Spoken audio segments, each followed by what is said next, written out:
خبر شامل کرتے ہیں پی این نیوز کے بیورو چیف پنجاب میاں اسلام سے۔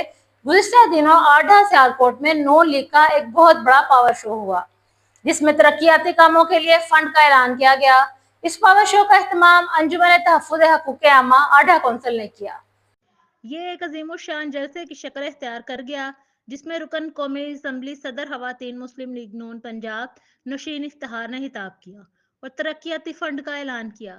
ان کے علاوہ دوسرے مائدین نے بھی خطاب کیا، جن میں صاحبزادہ حسنات الحسن، سابقہ چیئرمین ضلع کونسل، چودھری محمد نواز افدوگل، سابق چیئرمین مارکیٹ کمیٹی ڈسکا اور بہت سے نون لیگ کے رہنماؤں نے شرکت کی۔ اس جلسے میں ہزاروں افراد نے شرکت کی، جن میں چودھری عفت اقبال، امجد چوہان، میاں محمد یونس، محمد خان گجر، محمد امجد ورایا، عقیل محمود ورایا اور قریشی فیملی کے افراد نے کثیر تعداد میں شرکت کی۔